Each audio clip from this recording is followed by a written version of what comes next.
Welcome back to Lobo Tracks. I'm Wyatt Damiani. And I'm Justin Green. And we've got a great show lined up for you today. What's up first? We are going to sports. Welcome to sports. I'm Lila Devini. I'm Carson Hilblink. Friday night football won their game 56-0, along with on Friday soccer did tie 0-0. That's okay. Tough game.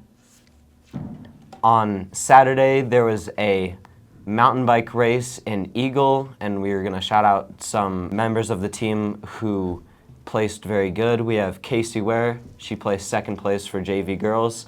Amelia Suzak, she placed 13th for varsity girls. Dylan Stewart placed 14 for sophomore boys. And Henry Van Noordenberg placed 14 for freshman boys. Girls volleyball has a game against Lakewood High School. L3 and L4 are at 4:30.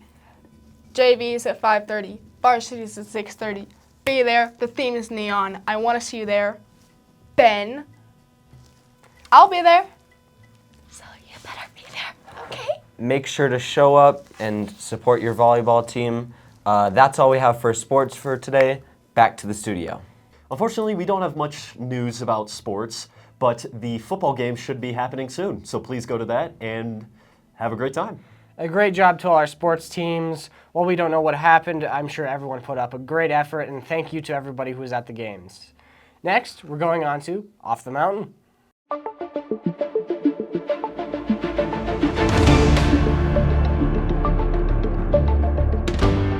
Hello, everybody, and welcome back to Off the Mountain. I'm your host, Wyatt Damiani, here to bring you some news stories for today. First up, according to the Department of Defense, 2 armed Venezuelan fighter jets flew over the USS John Durham, a U.S. Navy guided missile destroyer operating in international waters.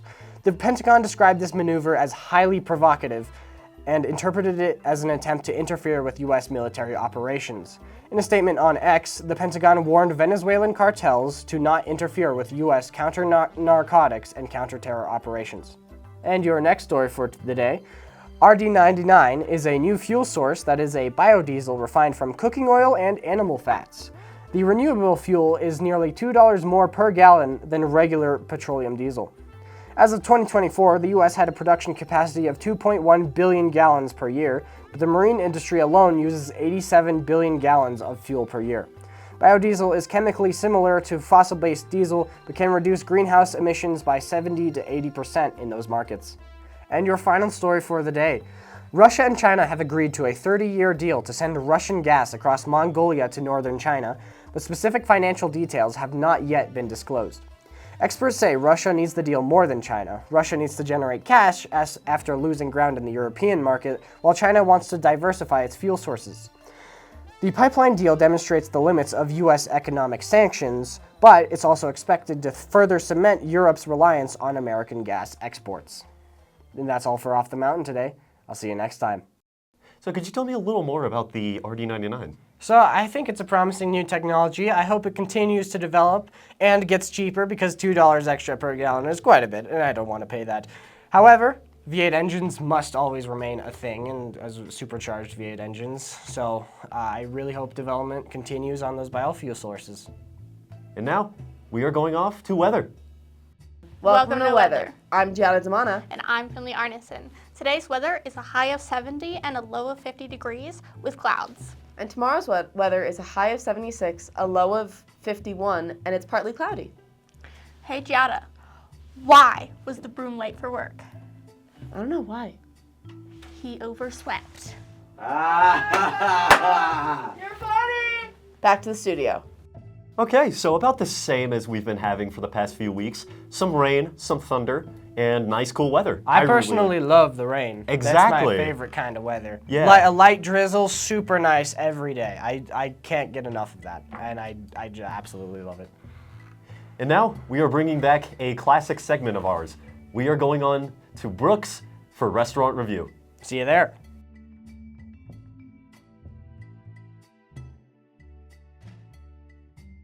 There you go. Welcome to Restaurant Review. Today we're at Brooks Tavern, and I'm Finley Arneson. I'm Giada Damana, and behind the camera is Lila, and over there is Tom. Okay, Queens, I'm getting a small Caesar salad because I want a Caesar salad. Okay. Tom, take it away. What up, guys? I think I'm gonna go with the chicken fried chicken. Sounds like a really interesting choice.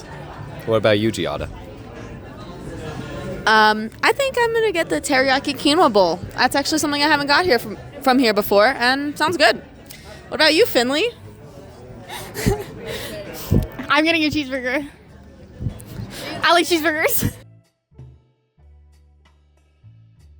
We're here with restaurant review again. Tom just ate a whole lemon slice, rind and everything. The whole slice. Tom, how do you feel about that? The whole slice. That tastes pretty good. Eat another one. Go, go, go. We just got our fried pickles. That took about 8 minutes. We ordered it at 4:20. It came at 4:28, and they were good. What would you guys rate them? I'll give them a 9 out of 10. That 1 point deduction because the pickles slipped out of the fried shell. I give it like a 4. Just kidding. I give it like a 10. Yeah. I would agree. Roughly a 9.5 out of 10, I think, is the consensus. Those were really good. We'll see you when our food comes.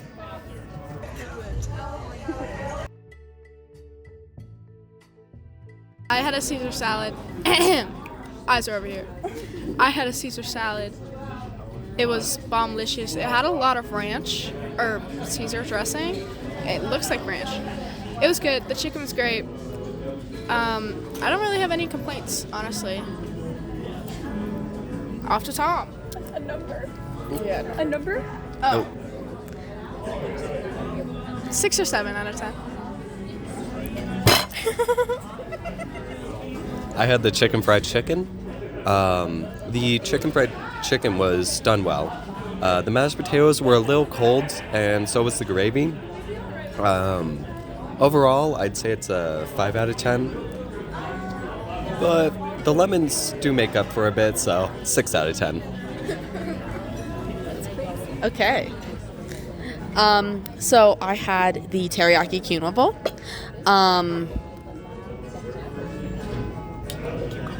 And unlike Tom's meal, it was very warm, steaming hot, but very good. I do wish it maybe had a little bit more teriyaki sauce on it, but the vegetables were steamed perfectly, and it was just really delicious. I would give that probably an 8 out of 10. Finley? I got a cheeseburger. And my cheeseburger was good. We just finished eating at the restaurant, and now we're gonna review the restaurant. I give the service a 9 out of 10. I give the food 8 out of 10, and I give the atmosphere a 7 out of 10. Yeah, I would agree with most of those. It wasn't too busy, so yeah, service easy, 9 out of 10, 8 out of 10, something like that. Pretty quick, pretty able to like cater to our needs. Food was good, and the atmosphere is good. I gotta agree mostly on the service bit. It wasn't really busy in there, so we did get some pretty quick service. I know that changes based on how busy it is, how many people are in there, but it was good service. The atmosphere, I would give it a 7 out of 10. It was mostly good. Yeah, I'll give it that.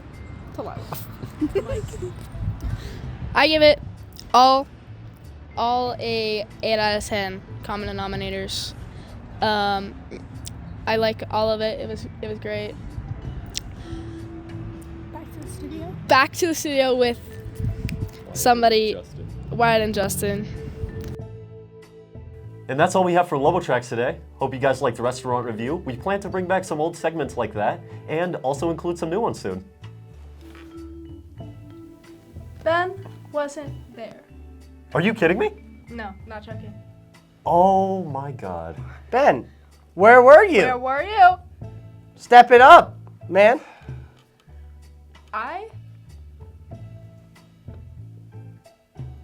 Well, anyways, We have one announcement for you today. Our profile picture competition for our Instagram is still ongoing. The QR code can be viewed on our last show, which is posted by CHS Student Media on YouTube. Go there, and it will be a Google form where you can submit your design for our beautiful profile picture. We want to see all your art, and remember, top 3 will be featured on Lobo Tracks, guaranteed, and the top 1 will be our new Instagram profile picture. We'd love to see them all. thank you so much for watching today's Lobo Tracks. I'm Justin Green. I'm Wyatt Damiani. And remember, Go Lobos!